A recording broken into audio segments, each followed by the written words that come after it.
Cancer एक ऐसा शब्द जो अंधेरा और डर साथ लाता है, खासकर फेफड़ों का कैंसर, जिसका नाम सुनते ही उम्मीदें टूटने लगती हैं। पर रुकिए, क्या यह वाकई अंत है? नहीं, बिल्कुल नहीं। यह अंत नहीं, एक नई शुरुआत का बुलावा हो सकता है। एक ऐसी लड़ाई का जिसमें जीत हासिल की जा सकती है। लाखों लोग इस जंग से लड़े हैं और जीते हैं। आज हम आपके लिए लाए हैं 5 ऐसी ही सच्ची कहानियां, हमारे अपने जैसे लोगों की कहानियां, जिन्होंने फेफड़ों के कैंसर को हराया है। यह सिर्फ कहानियां नहीं हैं, यह हिम्मत है, यह प्रेरणा है। अगर आप खुद या आपका कोई अपना कैंसर या किसी और मुश्किल से जूझ रहा है, तो यह वीडियो आपके लिए ही है। इसे देखकर आपको वो हौसला मिलेगा, वो रास्ता दिखेगा जिससे आप भी अपनी मुश्किलों को हरा सकते हैं। यह बताएगा कि आप अकेले नहीं हैं और जीत मुमकिन है। तो आइए जिंदगी की इस जंग के 5 बहादुर सिपाहियों से मिलते हैं। कहानी नंबर 1। महीनों से थकावट थी, सांस फूलने लगी थी। सोचा बस उम्र का असर है, 60 साल हो गए थे। ग्रैंड चिल्ड्रन के साथ खेलने में भी अब वो पहले वाली जान नहीं बची थी। पर यह सिर्फ थकान नहीं थी, शरीर के अंदर कुछ ऐसा पल रहा था जो मेरी जिंदगी को धीरे धीरे कम कर रहा था। जब डॉक्टर के पास गए तो रिपोर्ट ने सब कुछ साफ कर दिया। Stage 3 lung cancer. यह शब्द सुनकर तो जैसे पूरी दुनिया रुक गई।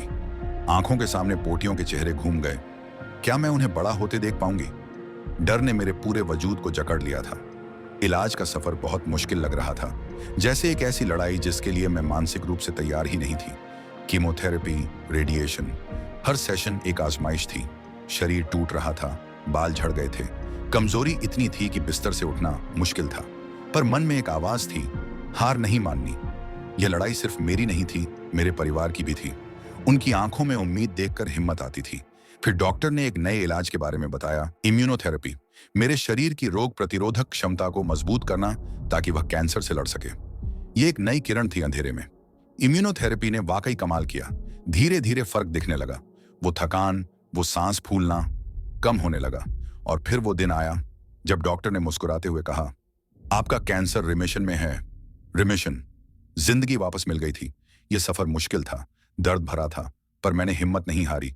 मेरे परिवार ने मेरा साथ नहीं छोड़ा और आधुनिक विज्ञान ने मुझे एक और मौका दिया।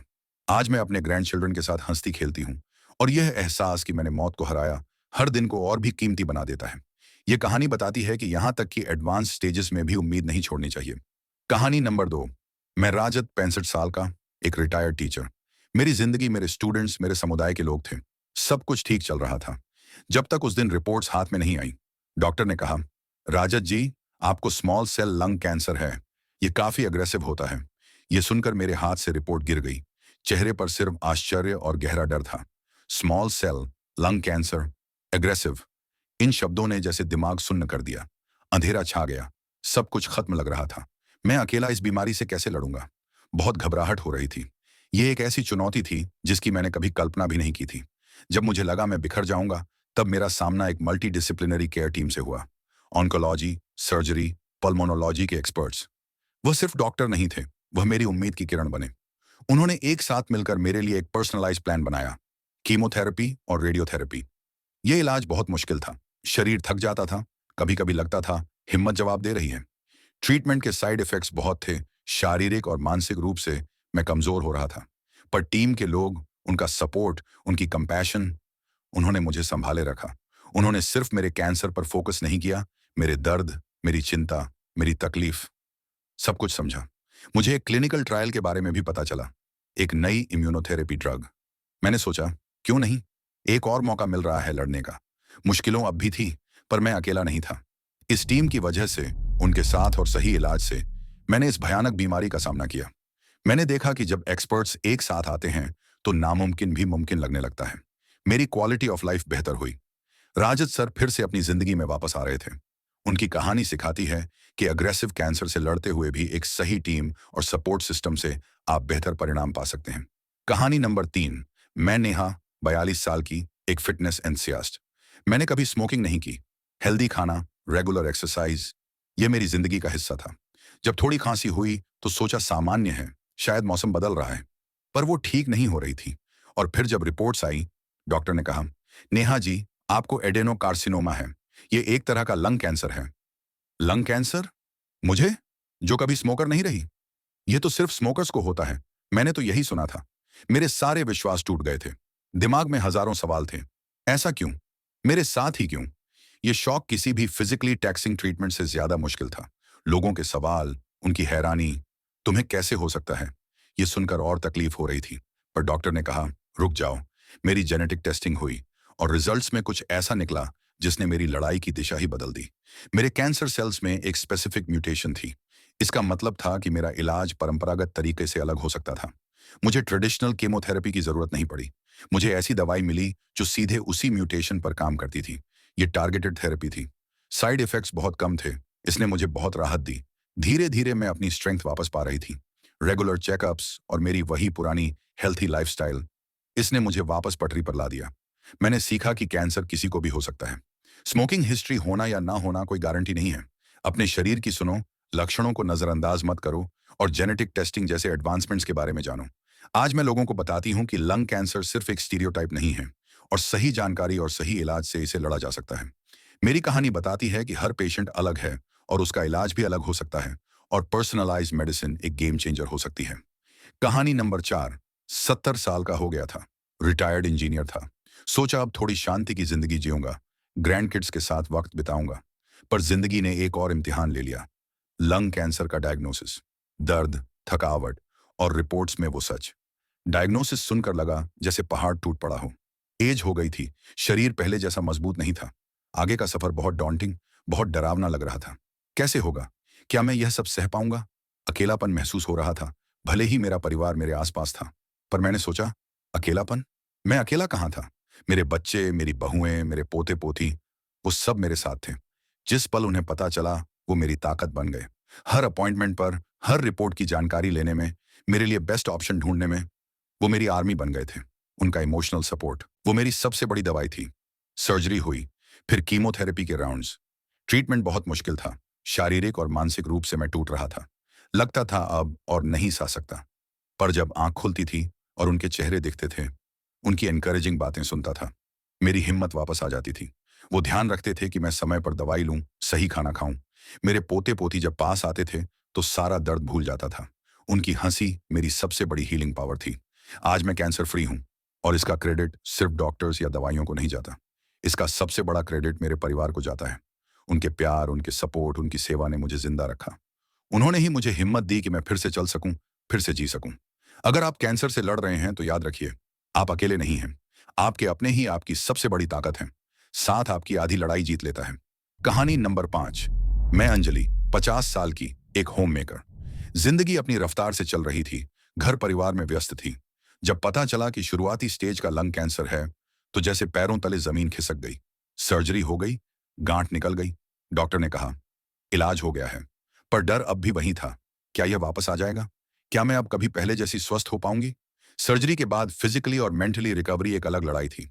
डॉक्टर्स ने कहा कि इलाज हो गया है, पर अब आगे मेरी जिम्मेदारी है। यह शब्द मेरे लिए एक वेकअप कॉल थे।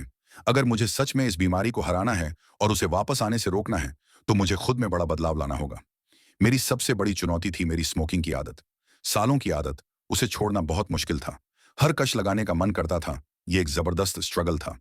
पर फिर कैंसर का भयानक चेहरा याद आ जाता था और जीने की जिद हावी हो जाती थी। यह एक रोज का संघर्ष था, पुरानी आदत और नए जीवन की चाहत के बीच। मैंने सोचा, अगर इलाज मेरा शरीर ठीक कर सकता है, तो मैं अपने मन और आत्मा को ठीक करूंगी। स्मोकिंग की जगह मैंने मेडिटेशन किया, स्ट्रेस कम करने के लिए, मन को शांत रखने के लिए। मैंने अपनी डाइट पूरी तरह बदल दी। हर वो चीज खाई जो मेरे शरीर को ताकत दे, इम्यूनिटी बढ़ाए। धीरे धीरे एक्सरसाइज शुरू की। शुरुआत में मुश्किल थी, पर धीरे धीरे सांस लेने की तकलीफ कम होने लगी। स्टैमिना बढ़ा। यह सब कुछ आसान नहीं था। हर दिन खुद को समझाना पड़ता था, मोटिवेट करना पड़ता था। पर मेरी डिटर्मिनेशन हर मुश्किल से बड़ी थी। मेरी यह कमिटमेंट सिर्फ मेरे लिए नहीं थी, अब मैं औरों को भी इंस्पायर करना चाहती थी।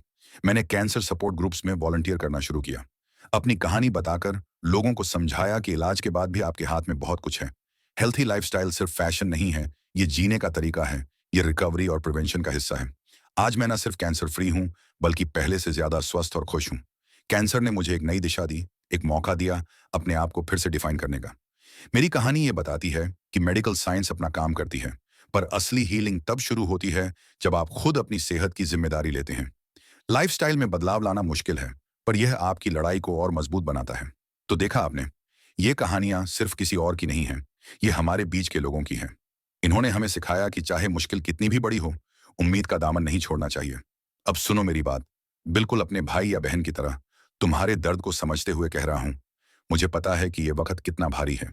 अंदर कैसा तूफान चल रहा होगा, डर लग रहा होगा, गुस्सा आ रहा होगा, मन बेचैन होगा। ये सब महसूस करना बिल्कुल ठीक है। ये एक बहुत ही गंभीर सिचुएशन है और ऐसी फीलिंग्स होना नॉर्मल है।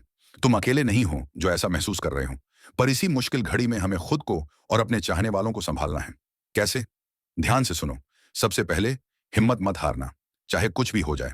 हाँ, सामने एक बड़ी चुनौती है, पर याद रखना, तुमने अभी तक जो भी जिंदगी जी है, उसने तुम्हें अंदर से बहुत मजबूत बनाया है। उस ताकत को पहचानो।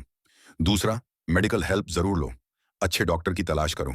जरूरी नहीं कि वो सबसे महंगे हों, पर ऐसे हों जिन पर तुम भरोसा कर सको, जिनसे बात करके तुम्हें तसल्ली मिले। उनसे हर चीज खुलकर पूछो, कोई भी बात छुपाओ मत। अगर तुम्हें किसी चीज की चिंता है तो उन्हें बताओ। सेकंड ओपिनियन लेने से भी घबराना मत अगर जरूरी लगे। याद रखना, सरकारी अस्पतालों या कई चैरिटेबल ट्रस्ट्स में भी अच्छे डॉक्टर और इलाज उपलब्ध होते हैं। जानकारी लेना तुम्हारा हक है। तीसरा, अपने परिवार और दोस्तों से कनेक्ट रहो। ये वक्त अकेले लड़ने का नहीं है। उन्हें बताओ तुम्हें कैसा लग रहा है, तुम्हें किस चीज की जरूरत है। यकीन मानो, तुम्हारे अपने तुम्हारी मदद करना चाहते हैं। उन्हें मौका दो। उनका प्यार और सपोर्ट तुम्हें वो इमोशनल स्ट्रेंथ देगा जो शायद कोई दवाई नहीं दे सकती। पेशेंट सपोर्ट ग्रुप्स भी होते हैं, कई जगह फ्री में मिलते हैं या बहुत कम पैसे में। वहां तुम ऐसे लोगों से मिलोगे जो इसी सफर से गुजर चुके हैं या गुजर रहे हैं। उनसे बात करके तुम्हें बहुत हिम्मत मिलेगी और प्रैक्टिकल टिप्स भी। चौथा, अपना ख्याल रखो जितना हो सके। मुझे पता है ये कहने में आसान है, करने में मुश्किल, पर छोटी छोटी चीजें बहुत फर्क डालती हैं। थोड़ा पौष्टिक खाने की कोशिश करो जैसा संभव हो। अगर डॉक्टर कहें तो थोड़ी बहुत हल्की फुल्की एक्सरसाइज या बस कुछ देर ताजी हवा में टहलना, ये तुम्हारे शरीर को ताकत देगा। और अपने मन का भी ध्यान रखना। कोशिश करो कुछ देर के लिए ही सही, उन चीजों के बारे में सोचो जो तुम्हें खुशी देती हैं।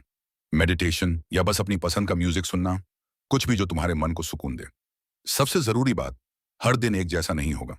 कभी तुम बहुत मजबूत महसूस करोगे, कभी बिल्कुल टूटा हुआ। ये बिल्कुल नॉर्मल है। खुद पर सख्त मत होना। बस हर दिन को जैसे वो आ रहा है, छोटी छोटी जीत सेलिब्रेट करो। आज अगर थोड़ा बेहतर महसूस हुआ तो वो एक जीत है। याद रखना, तुम अकेले नहीं हो इस लड़ाई में। करोड़ों लोग इस सफर से गुजरे हैं और उन्होंने रास्ता बनाया है। तुम्हारी अपनी अंदरूनी ताकत, सही इलाज, अपनों का साथ और थोड़ा सा खुद का ख्याल रखना, ये सब मिलकर तुम्हें इस मुश्किल से निकलने में मदद करेंगे। तुम मजबूत हो, तुम ये कर सकते हो। मेरी दुआएं और हिम्मत तुम्हारे साथ है। लड़ना, हार मत मानना।